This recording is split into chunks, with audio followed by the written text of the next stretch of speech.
Okay जी students, बिस्मिल्लाहिर्रहमानिर्रहीम। Next lecture 7 chapter का, that is the what is the difference between the free and forced oscillation या damped and undamped oscillations. ठीक है, इनमें हमने difference बताना है और इसके पॉइंट से हमने डिस्कशन करनी है। ये एक्चुअली हमारी एप्लीकेशंस हैं जो कि हॉरिजॉन्टल ऑब्जेक्ट, हॉरिजॉन्टल या वर्टिकल ऑब्जेक्ट के वाइब्रेट करने की वजह से, मतलब ऑसिलेशन की कुछ एग्जांपल्स हैं, एप्लीकेशंस हैं, उनको हम यूज़ करते हैं। So first is the free oscillation. Free का मतलब होता है कि जिसमें किसी किस्म की बाहर की इंटरफेरेंस ना हो, तो उस ऑसिलेशन को फ्री ऑसिलेशन कवर करते हैं।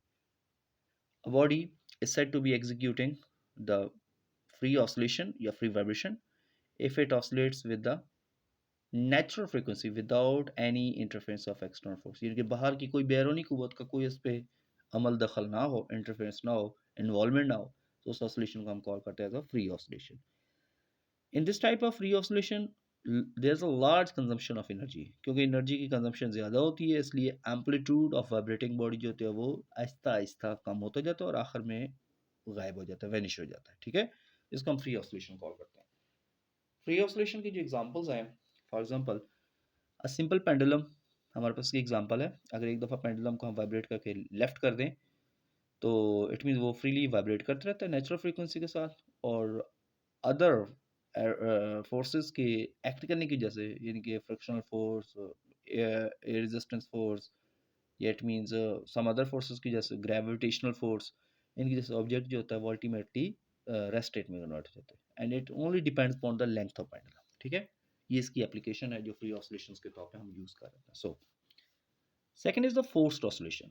फोर्स का मतलब ये होता है कि जिसमें बैरूनी कोई कुव्वत या अमल दखल लाजमी हो उसका। ठीक है, is said to B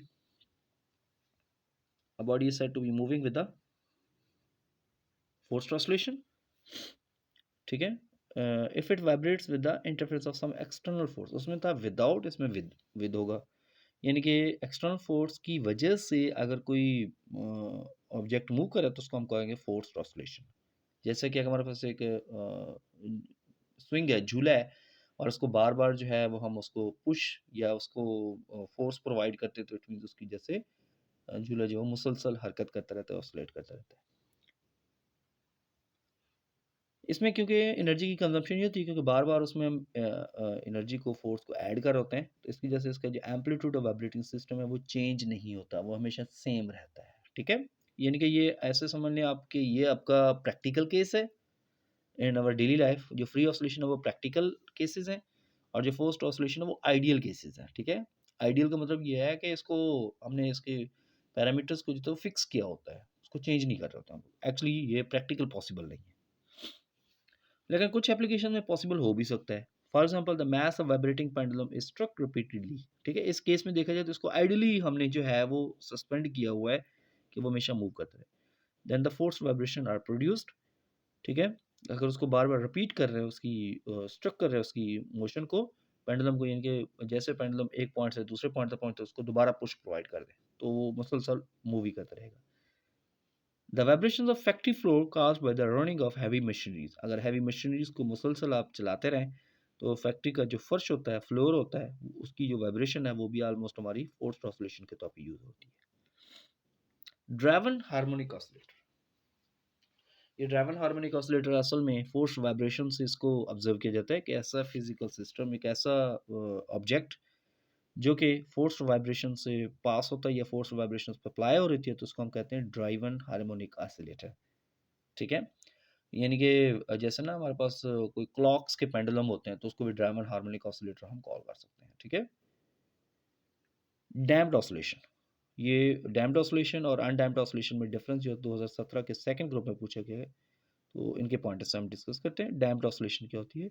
actually कहते हैं डैम्प्ड, कहते हैं जिसमें एनर्जी कंज्यूम हो रही हो और एम्पलीट्यूड डिक्रीज हो रहा हो, और अनडैम्प्ड कहते हैं जिसमें पैरामीटर्स को फिक्स किया गया हो। ओके, ऐसी oscillation in which the amplitude decreases with time, जिसमें एम्पलीट्यूड जो है वो आपका डिक्रीज हो रहा हो टाइम के साथ साथ, due to the energy dissipation are called the damped oscillation. इसमें एनर्जी खर्च होती है, कंज्यूम होती है, due to working against the gravitational force, air resistance force, frictional force, इस तरह की कुछ फोर्सेस हैं जिनके अगेंस्ट वर्क करते हुए और बॉडी को एनर्जी को खर्च करना पड़ता है, डेसिपेट करना पड़ता है, तो उन ऑब्जेक्ट्स को हम कहते हैं damped oscillations.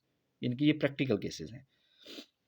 Application of damped oscillation is the shock absorbers of a car. ये जो कुछ कारें हैं उनके शॉक्स लगे होते हैं, तो शॉक्स एक्चुअली ये डैम्प्ड ऑसिलेशंस की वजह से होते हैं, जो कि एक्चुअली प्रोवाइड करते हैं, कि डैम्पिंग फोर्स प्रोवाइड करते हैं टू एक्सेसिव ऑसिलेशन। यानी कि जब कभी कोई स्पीड ब्रेकर आता है, तो जैसे वो ऑसिलेट करती है, तो उसमें शॉक्स अब्जॉर्बर जो होता है वो उस स्पीड ब्रेकर की जंप को जो होता है वो अब्जॉर्ब कर लेते हैं, ठीक है? उनमें एबिलिटी होती है वो उसको अब्जॉर्ब कर लेते हैं, और पैसेंजर्स को जो होता है वो हार्डल्स फील नहीं होती है। तो एनी हाउ, या इट मीन ड्राइवर को हार्डर फील नहीं होती, क्योंकि वो शॉक्स जो होते हैं वो उसमें अब्जॉर्ब कर लेते हैं उस एक्सेसिव ऑसिलेशन को। मतलब एक्सेसिव मतलब इनके ज़्यादा ज़्यादा जो है वो वाइब्रेशन जो होते हैं उसको वो स्टॉप कर देता है। ओके, अब यहाँ पे देखिए इसकी डायग्राम के पार्ट से अगर देखा जाए, तो हमारे पास हमने वाई एक्स एक्सिस पे टाइम नोट किया हुआ है, और वाई एक्सिस पे एम्पलीट्यूड है। एम्पलीट्यूड क्योंकि वाई एक्सिस पे है तो ओरिजिन है। ये मैक्सिमम मैक्सिमम को हम वाई नॉट के साथ जो किया हुआ है पॉजिटिव, और ये मैक्सिमम माइनस वाई नॉट मतलब नेगेटिव। इनके डायरेक्शन ऑपोजिट, ये अपवर्ड है, ये डाउनवर्ड है। डायरेक्शन का कॉन्सेप्ट के पॉइंट से पॉजिटिव नेगेटिव। तो यहाँ से अगर इसको, अगर किसी पेंडुलम को हम मूव कराने के बाद लेफ्ट करते हैं, तो वो मूव करते हुए आहिस्ता आहिस्ता से वो रेस्ट रेट की तरफ कन्वर्ट हो जाता है, ठीक है? मतलब with in the passage of time उसकी एनर्जी डेसिपेट होनी, जैसे उसका एम्पलीट्यूड जो होता है वो डिक्रीज होता जाता है, कांस्टेंट नहीं रहता ना इंक्रीज होता है। इंक्रीज तो हो नहीं सकता, या तो कांस्टेंट होता है या फिर ये होता है वो डिक्रीज होता रहता है। तो इस केस में डैम्प्ड ऑसिलेशन हमेशा डिक्रीज होता जाता है। ओके, दूसरा पार्ट है that is the undamped oscillation. Undamped oscillation क्या है? अनडैम्प्ड ऑसिलेशन हमारे पास डैम्प्ड की ऑपोजिट फॉर्म है। ये भी 2017 के सेकंड ग्रुप में क्वेश्चन में पूछा गया है, डिफरेंस के पॉइंट ऑफ व्यू से, ठीक है? ऐसी ऑसिलेशन जिसमें amplitude of vibrating system remains same रहे, ठीक है, with time, is called undamped oscillation. ये आइडियल केस हम कह सकते हैं इसको, प्रैक्टिकल केस नहीं हो सकता, लेकिन कुछ केसेस में प्रैक्टिकल भी होता है, जैसे कि फैक्ट्री फ्लोर का जो फैक्ट्री फ्लोर जो होता है वो कॉज्ड होती है due to running of heavy machinery, so उसकी जैसे हमारे पास जो होता है अनडैम्प्ड ऑसिलेशन उसमें भी ऑब्जर्व होती है। In undamped oscillation energy is not dissipated from the oscillating system. Energy इसमें डिसिपेट नहीं होती है, इसलिए एम्पलीट्यूड उसका चेंज नहीं होता बल्कि कांस्टेंट रहता है। For example the oscillation of an ideal simple pendulum is the example of undamped oscillation. जैसे कि मैंने पहले बता दिया कि आइडियल सिस्टम्स के लिए मोस्टली हम इसको यूज कर रहे होते हैं। तो अगेन अगर इसको एक्सेस पे देखा जाए, दैट इज द टाइम, और वाई एक्सेस पे एम्पलीट्यूड है। तो एम्पलीट्यूड जो देखें आप, इसमें चेंज नहीं हो रहा, मतलब कांस्टेंट है। ओके, तो इसको हम क्या करेंगे एज अ अनडैम्प्ड ऑसिलेशन। ये प्रैक्टिकल केस नहीं हो सकता, आइडियल केसेस के पॉइंट से इसको सॉल्व किया। ओके ओके स्टूडेंट्स, इसमें नेक्स्ट हमने शॉर्ट क्वेश्चंस के पॉइंट से डिस्कशन करनी है, एंड एक्सरसाइज की शॉर्ट क्वेश्चंस है 17.11, 7.11 और 7.13, बड़ी इंपॉर्टेंट है। और ये जो 7.13 है, ये ऑलमोस्ट आई थिंक कुछ पेपर्स में भी रिपीट हुआ हुआ है, प्रीवियस पेपर्स में। तो एनी हाउ, 7.11 की जो स्टेटमेंट है वो हम यूज़ कर होते हैं कि explain the relation between the total energy, potential energy and kinetic energy for a body oscillating with SHM।